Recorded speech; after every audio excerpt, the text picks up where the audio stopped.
नमस्कार, मी श्वेता अंकले. तरुण भारतच्या न्यूज बुलेटिनमध्ये आपल्या सर्वांचे स्वागत. आता पाहूया ठळक घडामोडी. 1 नोव्हेंबर काळा दिन गांभीर्याने पाळून निषेध फेरीमध्ये मोठ्या संख्येने सहभागी होण्याचा निर्धार रविवारी तुकाराम सांस्कृतिक भवनमध्ये झालेल्या तालुका मये समितीच्या बैठकीत करण्यात आला. बैठकीच्या अध्यक्षस्थानी मध्यवर्ती मये समितीचे कार्याध्यक्ष मनोहर किनेकर होते. काळ्या दिनी मराठी भाषिकांनी आपली ताकद दाखवून निषेध फेरीमध्ये मोठ्या संख्येने सहभागी होण्याचे आवाहन करण्यात आले. 1956 पासून मराठी माणसाचा आवाज दाबण्यासाठी आंदोलन आणि काळ्या दिनाला परवानगी नाकारली जाते. तरीही आतापर्यंत अनेक आंदोलने आणि काळा दिन यशस्वी झाला आहे. त्याप्रमाणे 1 नोव्हेंबर रोजी काढण्यात येणारी निषेध फेरीही यशस्वी करण्याचा निर्धार बैठकीत कार्यकर्त्यांनी केला. राष्ट्रीय स्वयंसेवक संघाचा स्थापना दिवस अर्थातच विजयादशमी निमित्ताने बेळगाव शहरामध्ये राष्ट्रीय स्वयंसेवक संघातर्फे पथसंचलन करण्यात आला. हजारो स्वयंसेवक या पथसंचलनामध्ये सहभागी झाल्याचे पाहायला मिळाले. स्वयंसेवक गणवेशात सहभागी होत देशावरील प्रेम त्यांनी दाखवून दिले. दरवर्षी परंपरेनुसार विजयादशमीनिमित्त राष्ट्रीय स्वयंसेवक संघातर्फे शस्त्रपूजन व पथसंचलन आयोजित करण्यात येते. शहरातील सरदार मैदानातून सुरुवात होऊन कोर्ट परिसर, जिल्हाधिकारी कार्यालय आवार, चव्हाट गल्ली, भडकल गल्ली, खडक गल्ली आदी परिसरात हे पथसंचलन मोठ्या उत्साहात पार पडले.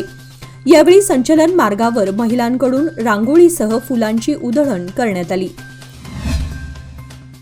देशभरात अनेक ठिकाणचे विमानतळ शिवाय विमानांना बॉम्बने उडवण्याच्या धमक्या येत आहेत. आज रविवारी बेळगाव राष्ट्रीय विमानतळाला बॉम्बने उडवण्याची धमकी देणारा ईमेल बेळगाव विमानतळ प्रशासनाला प्राप्त झाला. त्यानंतर विमानतळावर पोलीस बंदोबस्त तैनात करण्यात आले होते. सीआयएफची पथके सतर्क झाले आहेत. श्वान पथक, बॉम्ब शोध पथकाकडून सुरक्षा व्यवस्थेत वाढ करण्यात आली आहे. विमानतळाकडे जाणाऱ्या वाहनांची तपासणी केली जात आहे. तसेच विमानतळाच्या वाहनतळावर सर्व वाहनांची कसून तपासणी केली जात आहे. तसेच विमानतळाच्या चारही बाजूंनी सुरक्षा वाढवण्यात आली आहे आणि गस्त घालण्यात येत आहे. देशातील इतर काही विमानतळाला अशाच प्रकारचे धमकीचे मेल आल्याची माहिती आहे. विमानतळ संचालक त्यागराज यांनी या संदर्भात मारिहाळ पोलीस ठाण्याला माहिती दिली आहे. जिल्हा प्रशासनाकडून कित्तूर राणी चन्नम्मा यांचा विजयोत्सव येत्या 23 ऑक्टोबरपासून प्रारंभ होत असताना उद्या सोमवारी दिनांक 21 ऑक्टोबर रोजी बैलहोंगल बंदची हाक देण्यात आली आहे. हे वर्ष कित्तूर विजयोत्सवाचे द्विशताब्दी वर्ष म्हणून साजरे केले जाणार आहे. मात्र या विजयोत्सवापासून बैलहोंगलला वंचित ठेवण्यात आलं असून संबंधित कार्यक्रम फक्त कित्तूर पुरते मर्यादित ठेवण्यात आला आहे. वीर राणी चन्नम्मा यांची समाधी असलेल्या बैलहोंगल येथे विजयोत्सवाचा एकही कार्यक्रम आयोजित केला जाणार नसल्याच्या निषेधार्थ उद्या सोमवारी बैलहोंगल बंदची हाक देण्यात आली आहे, अशी माहिती वीर राणी कित्तूर चन्नम्मा सुवर्णोत्सव समितीने दिली आहे. गणेशपूर परिसरामध्ये भटक्या कुत्र्यांचा उपद्रव वाढलाय. टोळक्याने ही कुत्री फिरत असून नागरिकांच्या अंगावर धावून जात आहेत. त्यामुळे परिसरात भीतीचं वातावरण निर्माण झालं आहे. वाहन चालकांचाही कुत्री पाठलाग करत असल्याने अपघाताच्या घटना वाढल्या आहेत. त्यामुळे भटक्या कुत्र्यांचा बंदोबस्त करावा अशी मागणी रहिवाशातून केली जात आहे. गणेशपूर परिसरामध्ये भटक्या कुत्र्यांची संख्या वाढली आहे. मध्यंतरी महानगरपालिकेतर्फे कुत्र्यांची नसबंदी करण्यात येत होती. मात्र सदर मोहीम थंडावली आहे. त्यामुळे शहर आणि उपनगरात भटक्या कुत्र्यांचा उपद्रव वाढलाय. गणेशपूर रोड परिसरात फिरणाऱ्या कुत्र्यांची संख्या अधिक आहे. त्यामुळे या कुत्र्यांचा बंदोबस्त करण्याची मागणी नागरिकातून होत आहे. गर्दीच्या वेळी आणि मोठ्या बंदोबस्ताच्या काळात पोलिसांबरोबरच महत्त्वाची भूमिका हे बॅरिकेड्स बजावतात. वाहतूक वळवणे, वाहनांना रोखणे, वाहनांचा वेग कमी करणे तसेच दुभाजकाची भूमिकाही हे बॅरिकेड्स बजावतात. परंतु बंदोबस्त संपला की पोलिसांनाही रस्त्यावर पडलेल्या बॅरिकेड्सची आठवण राहत नाही. त्यामुळे शहरात अनेक ठिकाणी ते विखुरलेले दिसून येतात. गेल्या महिनाभरात गणेशोत्सव, ईद ए मिलाद आणि यानंतर शारदोत्सव मिरवणूक या काळामध्ये शहरात सर्वत्रच बॅरिकेड्सचे जाळे विणलेले दिसून आले. गणेशोत्सव विसर्जन मिरवणूक काळात तर बॅरिकेड्स नसलेला रस्ताच दिसत नव्हता, इतके बॅरिकेड्स लावलेले दिसून आले. आता सण सारे संपले आहेत. दसरा दिवाळीसाठी बॅरिकेड्सची इतकी गरज भासत नाही. अशा वेळी अडथळा ठरणारे हे बॅरिकेड्स काढण्याची गरज आहे. महिलांसाठी महत्त्वाकांक्षी म्हणून ओळखली जाणारी गृहलक्ष्मी योजना विस्कळीत होऊ लागली आहे. तब्बल 3 महिन्यांचा निधी रखडलाय. यामध्ये काही लाभार्थ्यांना जुलैचा निधी मिळाला असला तरी अद्यापही ऑगस्ट आणि सप्टेंबर पासून लाभार्थी वंचित आहेत. त्यामुळे येत्या काळामध्ये ऑगस्ट सप्टेंबरचा निधी मिळणार का हेच आता पाहावे लागणार. सत्तेतील सरकारने 5 गॅरंटी योजना सुरू केल्या आहेत. त्यामध्ये गृहलक्ष्मी योजनेचाही समावेश आहे. या योजनेअंतर्गत कुटुंबातील प्रमुख महिलेला 2,000 रुपये दरमहा दिले जातात. मात्र मागील 2-4 महिन्यांपासून ही योजना विस्कळीत होऊ लागली आहे. शिवाय गृहलक्ष्मी योजना बंद पडल्याची दबक्या आवाजात चर्चाही होऊ लागली आहे. हुक्केरी शहरातील कोर्ट सर्कल नजीक भरधाव टिप्परने धडक दिल्याने या अपघातात 2 जण गंभीर जखमी झाली असल्याची घटना आज रविवारी सकाळी घडली. या प्रकरणी अज्ञात टिप्पर चालक विरोधात हुक्केरी पोलीस स्थानकात फिर्याद दिली आहे. टिप्पर क्रमांक KA 251706 असून या अपघातात पार्वती माने व सुप्रिजित माने असे 2 जखमींची नावे आहेत. जखमींना तातडीने रुग्णवाहिकेतून सरकारी इस्पितळात दाखल करण्यात आलं आहे. सोन्याच्या दरामध्ये मोठी वाढ झाली असून सलग दुसऱ्या दिवशी सोन्याच्या दरात तेजी आली आहे. सणासुदीच्या काळामध्ये वाढत्या मागणीमुळे देशभरातील सराफ बाजारात सोन्याचे दर वधारलेत. दरम्यान सोन्याचा दर इतिहासात प्रथमच प्रति 10 ग्रॅम 80,000 रुपयांवर गेलाय. भारतातील सर्व प्रमुख शहरांमध्ये 10 ग्रॅम सोन्याची किंमत 80,000 रुपयांच्या आसपास पोहोचली आहे. 22 कॅरेट सोन्याचा भाव 76,800 रुपये प्रति 10 ग्रॅम झाला आहे. बेळगावातील सोन्याचे दर GST सह 80,000 रुपये प्रति 10 ग्रॅम तर चांदीचे दर 96,000 रुपये प्रति किलो आहेत. सध्या सोन्याचे दर अस्थिर आहेत आणि आणखी वाढ होण्याची शक्यता वर्तवली जात आहे. ऐतिहासिक कित्तूर उत्सवाच्या पार्श्वभूमीवर कित्तूर, देगनोळी, अंबडगट्टी परिसरात मद्य विक्री बंदीचा आदेश जारी केला आहे. दिनांक 22 ऑक्टोबरच्या रात्री 10 पासून दिनांक 26 ऑक्टोबरच्या सकाळी 6 पर्यंत हा आदेश लागू असणार आहे. जिल्हाधिकारी मोहम्मद रोशन यांनी यासंबंधी आदेश जारी केलाय. 23 ते 25 ऑक्टोबर पर्यंत जिल्हा प्रशासनातर्फे कित्तूर उत्सवाचे आयोजन करण्यात आले आहे. यंदा राणी चन्नमाजींच्या विजयोत्सवाचा 200वा वर्ष आहे. उत्सवाच्या काळामध्ये परिसरात मद्य विक्री बंदीचा आदेश जारी केला असून या आदेशाचे उल्लंघन करणाऱ्यांविरुद्ध कर्नाटक अबकारी कायद्याअंतर्गत कारवाईचा इशारा जिल्हाधिकाऱ्यांनी दिलाय. सादर आहे लोकमान्य मोदक निवेश योजना, जी देते तुमच्या गुंतवणुकीवर 10.50% परतावा, तेही फक्त 21 महिन्यांमध्ये. अधिक माहितीसाठी आजच कॉल करा 1800-2124-050. योजना फक्त सभासदांकरिता. नियम व अटी लागू.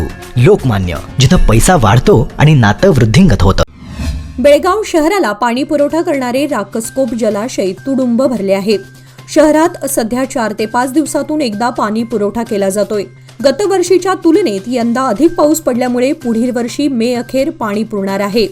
त्यामुळे बेळगावकरांनी सुटकेचा निश्वास सोडलाय. राकसकोप जलाशयात सद्यस्थितीत 2450.60 फूट इतकं पाणी आहे. त्यामुळे हे जलाशय तुडुंबच भरलेलं आहे. यंदा जुलै महिन्यामध्ये हे जलाशय तुडुंब भरले होते. सुमारे 20 दिवस जलाशयाचे दरवाजे खुले ठेवण्यात आले होते. यंदा अजून देखील पावसाचा जोर कायम असल्यानं जलाशय तुडुंब आहे. यामुळे बेळगावकरातून समाधान व्यक्त होत आहे. पर्यटकांच्या आकर्षणाचा केंद्रबिंदू बनलेल्या राजहंसगड किल्ल्यावर ऑस्ट्रेलियन पर्यटकांचे आगमन पाहायला मिळाले.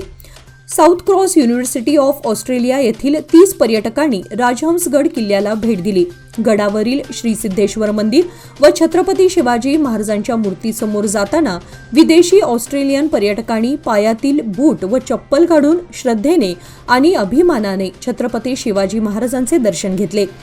राजहंसगडावरील तैनात असलेल्या टुरिझम डिपार्टमेंटच्या पोलिसांकडून पर्यटकांना चांगले सहकार्य मिळाले.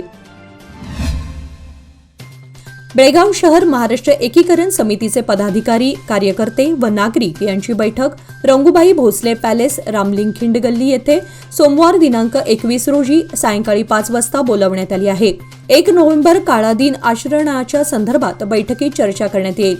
या बैठकीला सर्वांनी वेळेवर उपस्थित राहावे असे आवाहन महाराष्ट्र एकीकरण समितीच्या वतीने अध्यक्ष दीपक दळवी यांनी केलं आहे.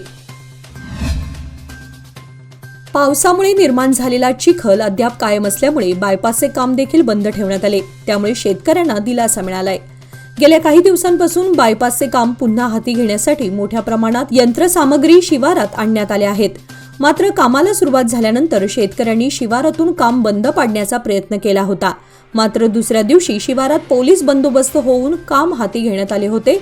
त्यामुळे काम सुरू राहणार असल्याची शक्यता व्यक्त होत होती. मात्र त्यानंतर पावसाने चांगल्या प्रमाणात हजेरी लावल्याने सध्या काम बंद झालं आहे. तसेच चिखलामुळे शिवारात काम करता येत नसल्यामुळे यंत्रसामग्री थांबून आहेत. हुक्केरी तालुक्यात जलजीवन मिशन ही योजना अयशस्वी ठरली आहे. यामुळे ग्रामीण भागातील नागरिक या योजनेविरोधात संताप व्यक्त करत आहेत. या योजनेविषयी सविस्तर माहिती घेऊन नागरिकांच्या समस्यांचे निवारण करावे अशी सूचना पालकमंत्री सतीश जारकीहोळी यांनी अधिकाऱ्यांना दिली. ग्रामीण भागातील प्रत्येक घरापर्यंत शुद्ध पाणी पोहोचावे यासाठी प्रत्येक घरापर्यंत नळ जोडणीचे काम केले आहे. पण तालुक्यातील पाणी पुरवठ्याचे नियोजन विस्कटले आहे. यामुळे याकडे लक्ष द्यावे अशा सूचना यावेळी देण्यात आल्या. भारतीय संस्कृतीमध्ये अनन्यसाधारण महत्त्व असणारा दिव्यांचा सण म्हणजे दीपावली सण. हा सण अवघ्या 8 दिवसांवर आलाय. परतीच्या पावसाने शेती पिकांचं नुकसान झाल्यानं शेतकरी हैराण झालाय. अशा परिस्थितीत देखील प्रतिवर्षाला येणारा दीपावली सण साजरा करायचा आणि सणाचा आनंद लुटायचा ही भावना मात्र कायम आहे. दीपावली सणाच्या पार्श्वभूमीवर खरेदीसाठी शहर आणि ग्रामीण भागातील बाजारपेठांमध्ये लगबग वाढल्याचे दिसत आहे.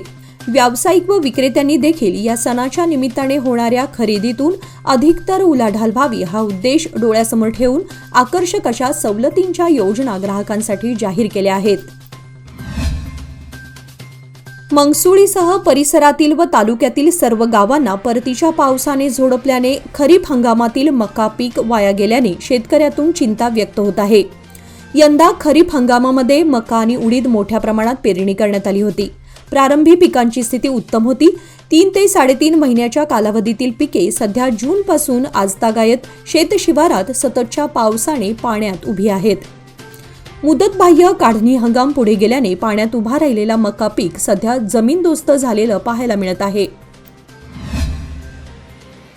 यमगर्णी कोडणी रस्त्यावर टाटा एस वाहन व दुचाकी यांच्यामध्ये झालेल्या अपघातात दुचाकीस्वार गंभीर झाल्याची घटना घडली आहे. यात चंद्रकांत सावबा कांबळे वय 60 राहणार बुधिहाळ तालुका निपाणी असे गंभीर जखमी झालेल्या दुचाकीस्वाराचे नाव आहे. कोडणीहून संजू संकणावर हे यमगर्णीकडे जात असता दुचाकी आणि टाटा एस यांच्यामध्ये अपघात झाला. त्यामुळे दुचाकीवरील चंद्रकांत कांबळे हे जोरात खाली कोसळले. त्यामुळे ते गंभीर जखमी झाले. या अपघातात दोन्ही वाहनांचं नुकसान झालं असून या घटनेची बसवेश्वर चौक पोलीस स्थानकामध्ये नोंद झाली आहे. याचबरोबर आजचे बातमीपत्र इथे संपले. अधिक माहिती आणि ताज्या घडामोडींसाठी पाहत रहा तरुण भारत न्यूज चॅनल. तसेच आमच्या चॅनलला लाईक, शेअर आणि सबस्क्राईब करायला विसरू नका. आणि विश्वासार्ह बातम्यांसाठी दररोज वाचा दैनिक तरुण भारत. धन्यवाद.